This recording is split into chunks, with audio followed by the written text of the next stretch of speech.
Hoje eu vou trabalhar com vocês aqui uma empresa que anunciou dividendos. Você já deve bem saber pela capa do vídeo que eu estou falando da Aura Minerals, uma empresa que tem inúmeros itens que são fundamentais de nós compreendermos para então saber se a empresa ela foi bem ou mal nesse primeiro trimestre de 2025. Então, para a gente partir para aquilo que eu sei que muitos de vocês estão interessados, é saber que a companhia ela divulgou dividendos na ordem de 13 centavos de dólar, o que na conversão gerou aqui 78 centavos que serão recebidos por vocês até mais ou menos ali o dia 30 de maio de 2025. Essa daqui é a data de pagamento. Só para você saber, a data para você ter direito de dividendos é caso você tenha a BDR até o dia 13 de maio de 2025. Então, você ainda tem um prazozinho, ainda curto, para receber esses dividendos aqui. Mas claro, dividendo é a ponta do iceberg de tudo que eu quero trabalhar com vocês. Na verdade, a companhia ela tem muitos números incríveis que eu quero trazer aqui para vocês. E o que acontece? Antes da gente partir para essa parte de números, eu quero trazer um conceito inicial. E se você já tiver ouvido eu falar sobre esse conceito inicial, aqui na timeline do vídeo você vai poder pular depois para os resultados. Então, se você já sabe, pode pular. Se você não sabe, fica comigo porque isso é interessante. Toda vez que eu comento sobre uma empresa de commodity, ou no geral, empresas como um todo, eu sempre trabalho com vocês uma teoria, vamos dizer assim, de como você minimamente enxergar como a empresa ela ganha dinheiro. Pode parecer simples, mas isso daqui vai ajudar no final do vídeo quando eu fizer algumas projeções de dividendo por ação e também um pouco de valuation aqui com vocês para que a gente consiga mais ou menos entender o quanto a empresa ela pode valer no futuro. Então, vamos lá. Eu sempre gosto de começar com a ideia de que a companhia ela tem basicamente a questão do volume do produto que ela vende. Ou seja, no caso aqui da Aura, eu estou falando de onças de ouro. Então, esse daqui é o volume. O segundo item, que aí, claro, pensando já na matemática, nós teríamos que multiplicar pelo preço que eu consigo vender cada uma dessas onças, e aí eu vou mostrar para vocês a cotação do gold, né, que é o ouro, basicamente. Levando tudo isso aqui a um resultado bem simples, aqui a gente já teria a receita da companhia. A partir da receita, a gente já consegue estabelecer alguns outros parâmetros. Para entender o que eu quero dizer, a gente poderia imaginar o seguinte: qual foi a conversão de receita em EBITDA, né? E aí a gente poderia fazer essa conta. Da mesma maneira, você já deve ter ouvido falar sobre margem líquida, ou seja, quanto da receita bruta ou líquida, você pode fazer essas duas contas, mas normalmente a gente parte da receita líquida, quanto dessa receita líquida se transformou em lucro líquido. E aí a margem líquida seria o percentual de conversão no lucro líquido. Sabendo nessa conjuntura aqui, que eu mostrei para vocês inicialmente, a questão do volume e preço, saindo da receita líquida, você consegue esses outros patamares aqui. E com isso, a gente já consegue traçar algumas projeções. E neste vídeo, eu quero trabalhar com vocês sobre esses dois principais itens, naturalmente falando aqui de volume, ou seja, onças produzidas, e o preço do ouro. Bem, para a gente já começar partindo aqui de algum lugar, eu quero trazer vocês aqui para a questão do ouro, né?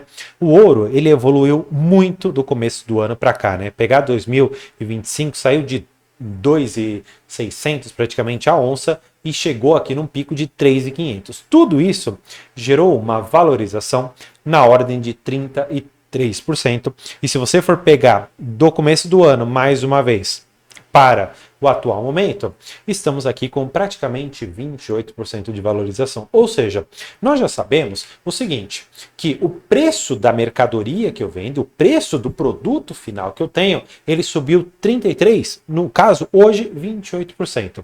Agora, a gente já sabe um dos componentes, a gente precisa entender sobre o volume de onças vendidas, ou seja, de ouro vendido pela companhia, e claro, ver se houve uma melhoria ou não. Já dá para perceber de forma extremamente clara que não houve uma melhoria. A produção de geodos, né, esse gel é de geodos, que ele está se relacionando aqui a onças de ouro, teve uma variação do quarto trimestre de menos 10% e olhando lá para o primeiro trimestre de 2024, uma queda de 12%. Ainda assim, nós tivemos um EBITDA bastante alto. Por quê? Basicamente, né, e claro, não só isso, né, a gente poderia conversar um pouco mais sobre o tema, mas o EBITDA, de uma certa maneira, ele pegaria o volume, que foi um pouquinho mais baixo, então a gente poderia até colocar aqui o volume foi menos 12% em relação ao começo do ano.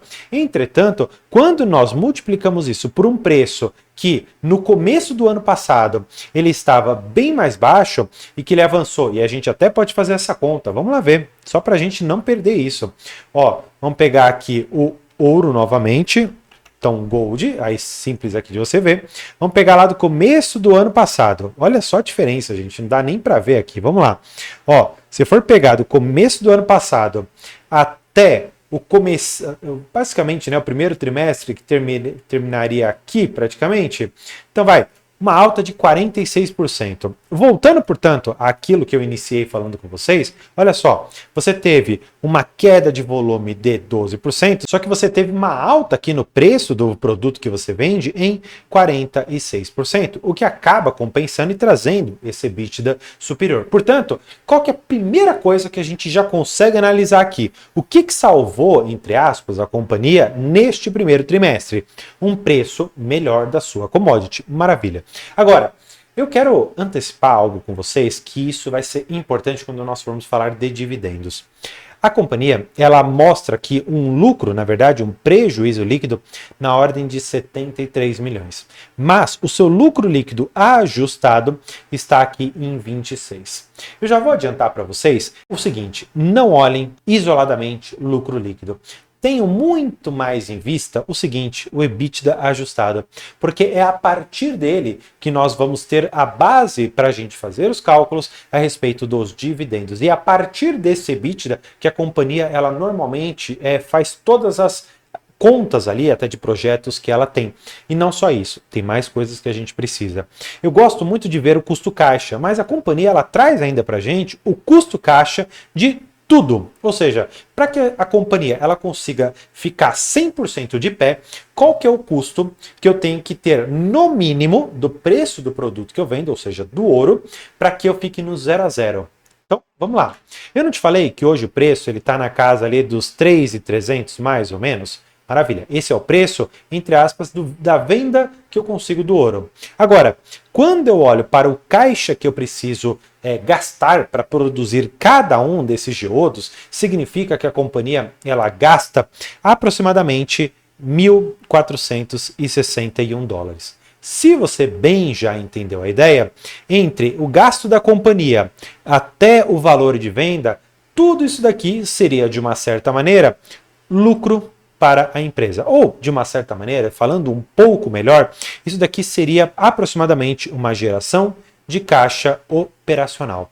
Tanto é que a companhia ela traz para a gente a questão da geração de caixa operacional, que é algo muito importante dentro dela, porque a geração de caixa operacional como eu sempre falo em inúmeros dos meus vídeos, é a ponta do iceberg para a gente entender se a companhia ela vai conseguir fazer frente, eventualmente, a pagar os investimentos que ela quer fazer.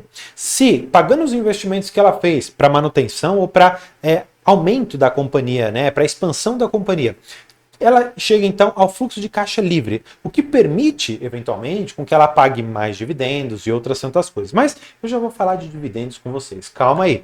Para a gente encerrar essa parte financeira, né, ela traz aqui que a dívida líquida sobre EBITDA dos últimos 12 meses está menor do que 1. Sim, houve um aumento aqui, trimestre contra trimestre, mas vamos lá, gente, uma alavancagem dessa é ridícula, tá? De verdade, a companhia ela está muito, muito sólida em termos de fundamentos, tá? E ele traz aqui pra gente o que eu já falei para vocês, né? Que eles tiveram um pouco ali do volume batido, né, essa queda ali de 12%, por conta de manutenções programadas, menor rendimento. Eles trouxeram aqui um material desafiador com maior teor de argila, o que acabou afetando a recuperação. Em algumas das minas, aqui a Minosa e a outra aqui, que seria a Poena, eles tiveram teores mais baixos aqui em função do sequenciamento da mina. Em Almas, a mesma coisa, outro sequenciamento.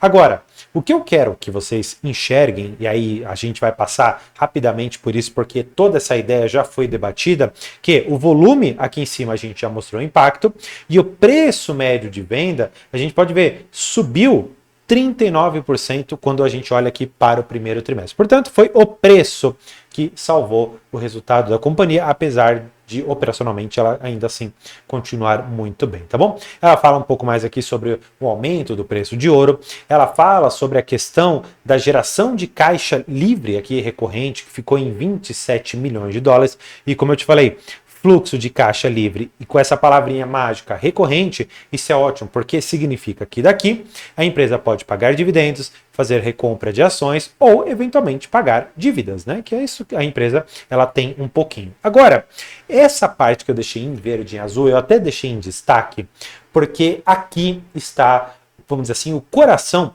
do crescimento da companhia para esses próximos, pelo menos 12 meses. E eu estou falando de Borborema. Eu vou ficar aqui detido especificamente à parte de ouro. Eu não vou entrar em outros minérios, mas já saiba que existe, em cima desse bolo que já está muito bem formado, algumas cerejinhas, como outros minerais que podem ser extraídos, mas eu nem vou entrar nessa questão, tá bom? Vamos lá. Ele fala aqui sobre o ramp-up da companhia, ou seja, significa que eles estão tirando uma quantidade e que aos poucos eles vão conseguir subir a produção até ficar estabilizada em um determinado ponto. Essa estabilização eu já quero antecipar para vocês, a gente ainda não sabe, mas a companhia estima uma produção de mais ou menos 33 a 45 mil onças ao longo de 2025. Maravilha. Eles colocam ainda que Borborema será um ativo chave no portfólio e ele estima que será, entre todas as minas que ele tem, a que trará a segunda maior produção anual de ouro entre as 5 que ela tem em operação. E aí entra a parte, gente, que acaba sendo quase pornográfico isso daqui. Eles mostram para nós que existe uma taxa interna de retorno após os impostos, ou seja, não é antes, é após os impostos, de 41,8% sem alavancagem.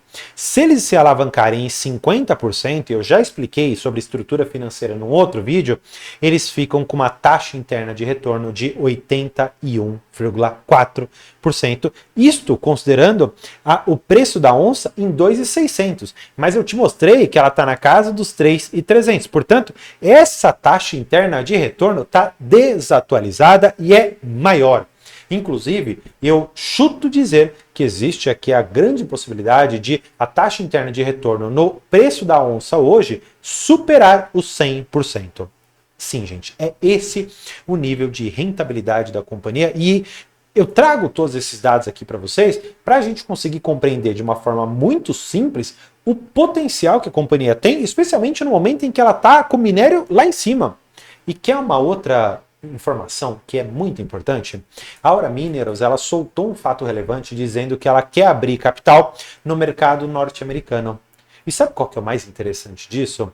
Ela está vendendo uma parte da companhia para investidores lá do mercado norte-americano quando o preço do ouro está nas suas máximas. Ou seja, qual que é o momento em que o dono da empresa quer vender uma participação? Quando o preço do minério está lá em cima, quando o preço do item que ela vende, né, que é o ouro, está lá em cima. Então é muito bom o momento e o timing que a companhia pegou para fazer isso. Isso pode trazer um baita de um caixa para a companhia e eventualmente para ela fazer novas aquisições, inclusive nesses outros minerais que eu não estou tratando propriamente nesse vídeo. E como eu te falei, eu vou trazer aqui para vocês algumas projeções. Claro, eu estou totalmente aberto a críticas aqui, essa daqui foi uma forma bem simplória de eu te mostrar, mas eu quero trazer isso daqui para vocês. Maravilha. Eu vou trabalhar com vocês a seguinte ideia. E aí eu já vou mais uma vez voltar àquele conceito inicial. Aqui eu vou trabalhar volume e aqui embaixo eu vou trabalhar preço. Com base nisso aqui, eu descubro qual é a minha receita e a partir disso eu consigo estabelecer cada um dos itens aqui embaixo. Maravilha. Mas antes de eu seguir, eu quero falar com vocês sobre a política de dividendos. E ela é extremamente clara. Ela nos diz que a companhia ela pagará dividendos trimestrais, portanto, a cada 3 meses você tem dividendos, que será igual a 20% do EBITDA ajustado, tá bom, da companhia. E aí ela fala menos o CAPEX de manutenção e CAPEX de exploração. Maravilha. Então a gente vai ter que retirar o CAPEX. E todos esses dados estão postos. Portanto, perceba, a companhia ela vai distribuir 20% do EBITDA ajustado menos o CAPEX. E eu vou fazer essas contas aqui com vocês, mas a gente precisa entender algumas coisas. Borborema, você vai falar, André, cadê o valor de 33 mil? Calma, esse daqui lá que eu te mostrei é o anual. Esse daqui é o trimestral, portanto eu dividi esse valor por 4, percebendo que eu coloquei 33 mil. E eu já vou fazer a conta depois, futuramente com vocês, com 40 para a gente enxergar quais são as variações. Maravilha. Você vai perceber que eu descobri a receita líquida da companhia.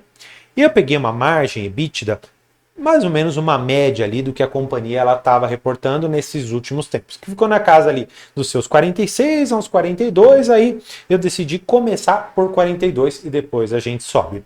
O CAPEX também eu tirei uma média. Nós tivemos CAPEX de 29, tivemos CAPEX de 61.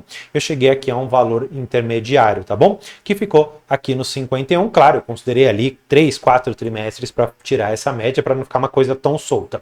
Nesse sentido, eu peguei o dividendo potencial em dólares, tá bom? Ainda não está convertido. André, por que você deixou essa parte de ações aqui em vermelho? Porque essa parte de ações, ela se refere a BDR. Ela não está relacionada às ações propriamente da companhia. A companhia, ela tem aproximadamente 73 milhões de ações, que é diferente da BDR. Tanto é que só para você confiar mais um pouquinho em mim, você vai ver aqui o seguinte, que a companhia anuncia dividendos de 40 centavos de dólar para ação ordinária e 13 centavos de dólar para BDR, ou seja, existe uma quantidade maior de BDRs do que existe de ações, tá bom? Isso é perfeitamente normal. Já que você entendeu essa parte, eu vou tirar o vermelho só para não confundir, e aí a gente realmente chega ao seguinte. Olhando para a BDR, individualmente, considerando o acréscimo de Borborema, geraria 4 centavos de dólar em dividendo.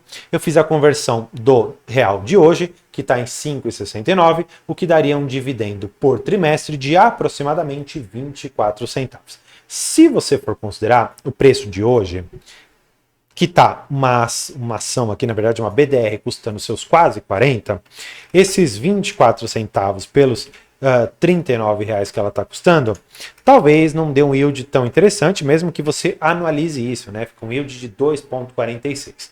Entretanto, nós temos que mexer algumas coisinhas aqui. Primeira delas, vamos mexer em Borborema. Vamos colocar 40 mil. Maravilha.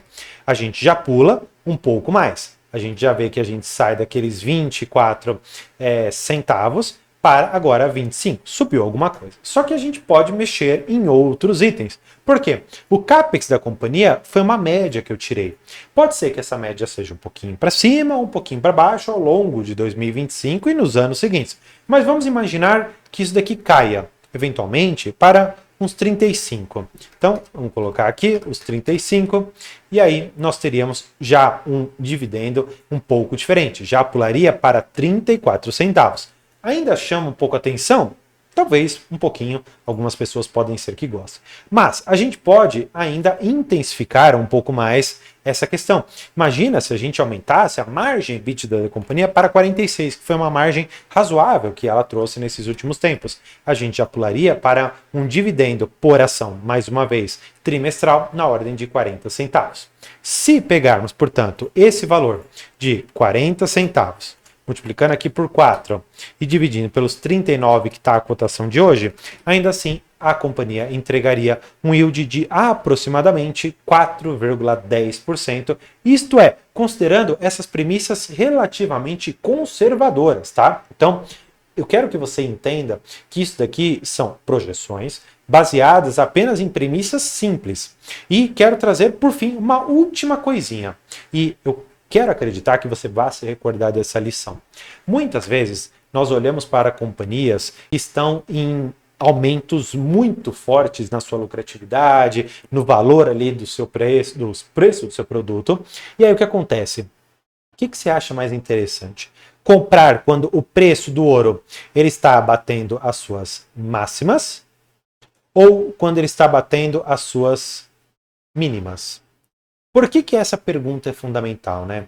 Porque hoje, a meu ver, claro, vocês estão totalmente habilitados a discordarem de mim, mas, a meu ver, nós estamos aqui nas máximas. E o ideal, também, a meu ver, é que a gente compre aqui nas mínimas. Então, se você, na verdade, está enxergando que a companhia ela está operacionalmente bem, será que vale a pena eu comprar quando o ouro ele está na sua máxima? Em relação ao preço da commodity, é como se eu comprasse o minério de ferro a $200. É como se eu comprasse, eventualmente, o Brent a 130, 140. Preços hoje que estão a menos da metade.